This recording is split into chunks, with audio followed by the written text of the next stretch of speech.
Hello, hello, hello, and welcome back to the Iamking show.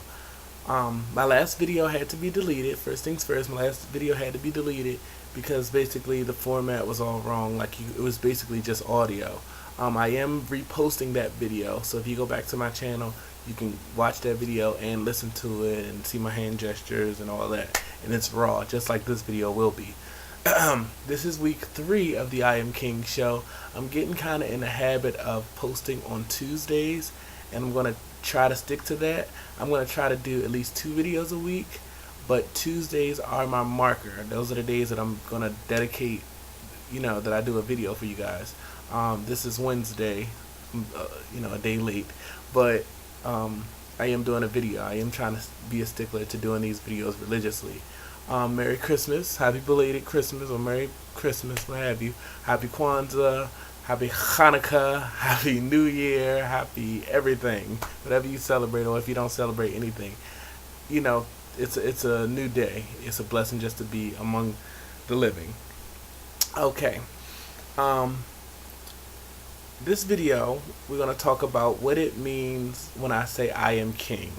What it means to be king. And when I say king, I don't necessarily mean a man, king, whatever. I mean to be royal, to be royalty, to be a being who has to answer to no man, but, has to answer to no one but God. So, and that's not nothing to be, cocky or anything like that. But when you can become a king, you can be fearless. And when you're fearless, you can do anything. That's the journey I want to take. It's the journey I want you guys to take. So, I came up with the King acronym, what I think it is to be a king. So, K stands for knowledge. Let me pull out my pad because I just write this down. K stands for knowledge. And I define knowledge as being able to distinguish what's good for me versus what's a distraction.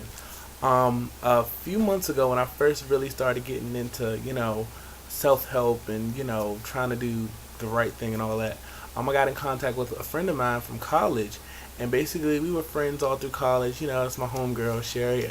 If you're watching, it's a shout out to Sherry from the great Cheney University. See you, 1837. But anyway, basically she called me and I was just talking. I was like, yeah, my life, it's not bad, but it's just not where I need it to be. Like, things aren't going right, this, that, and the third. And she says, Kenny, like, what you need to do is you need to let go of all of those distractions. And, I never looked at life as distractions. Sometimes we do things that may be a job or even a certain hobby, and we're doing it, but it's filling up time. It's distracting us from doing what we actually are called to do.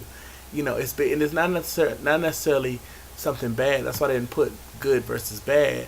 It's something that is distracting us from who we are, from what God has called us or created us to be, the Creator or whatever you subscribe to. So knowledge is the first thing. I is integrity. I define integrity as being able to back up or match what you say by your actions, doing what you say you will do. When I was a kid, I learned from a young age from my father, you have to stick by your word. My father wasn't the best person to teach me that, in a sense of by example. He taught me indirectly. He would say one thing and then he would say another thing, and it's not necessarily to bash him, but I knew from a young age, as a man, you have to stick to your word. If I say something, especially if I say I promise, I try to stick to that promise. Another thing that kind of hurt me when I got older is everybody doesn't have that. Everybody doesn't do that, So you have to have that integrity piece, being able to back up what you say. The next one is nerve and or bravery. Having the stamina or will to do whatever you need to do to become who you were created to be. Basically, in this thing, bravery or nerve, that's the hardest part. That is so the hardest part, because you can have all these plans, but if you don't have that action, and that's the part that I'm working on right now. If you don't have that action, that stick to it with the stick to itness, with your goal or your dream or your vision or what have you, um, it's it's it's hard. It's hard, and that's something I know I have to work with, and something that I want us all to work on. The next one is godlike, or divine, righteousness, that holy, sublime being in which lives inside us all and guides us. Righteousness isn't something that you can, in my opinion, pray to get. I think it's something that we all are born with. It's something that we all are. It's a spirituality. It's something that's not tangible, that we just know from birth. Something that we are designed with. It's the spirituality. It's the spirit man, and we have to know how to listen to him, how to or her. We have to know how to hear our inner beings. We have so many outside voices, that tell us, we can't do this or we can't do that, or we shouldn't do this or we shouldn't do that. But a lot of times, if you really listen to self, you really listen to your inner self. As I used to tell my mother, follow your gut, not your butt. um, we can do things that would amaze us all. A lot of people who are great, Harriet Tubman, Barack Obama, so on and so forth, they had to listen to their gut. Yeah, they had help, and yeah, they had all these other tools that they used, yes, but inevitably they had to listen to their inner voice, their insides.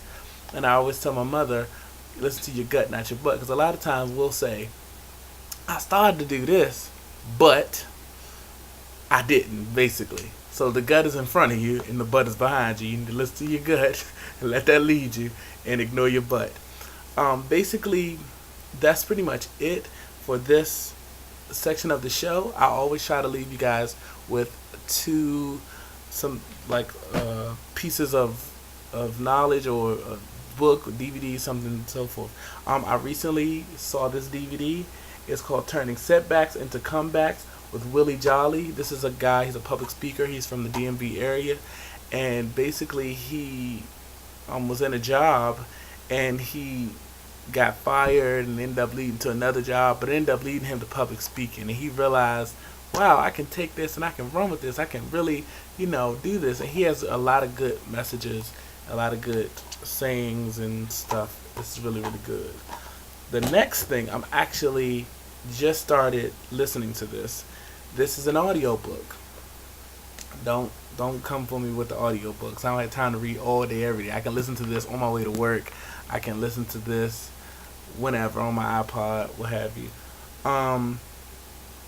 It's about Peggy. She's a king, basically. And this thing, it's so interesting that I saw this, because basically I was just like, wow, they call her king, but she's a female. But king isn't just, as I said earlier, it's a royalty thing. It doesn't really have anything to do with gender. They would call pharaohs king, whether they were male or female. But anyway, basically in this story, she was a secretary at an embassy, the Ghana embassy, I think, in D.C.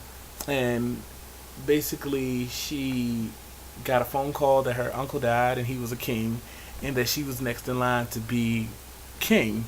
So she's, it's like, I'm struggling and, I'm working, but, things aren't going right. And then she gets this phone call, and she found out that she inherits a kingdom. Like, wow. She has other troubles after that, but, just like, wow, like, that's interesting. So those are the two things that I recommend for this week. Turning Setbacks into Comeback, Willie Jolly, and King Peggy. I'm so excited. I just read or listened to the first couple of chapters. So this so far has really, really caught my attention. It's not boring at all. So I want to say thank you for watching. I love you guys. And hopefully you guys remember the acronym KING: knowledge, integrity, nerve, and godlike, divine. So I'll see you next week, or maybe even later this week. Thank you so much for watching.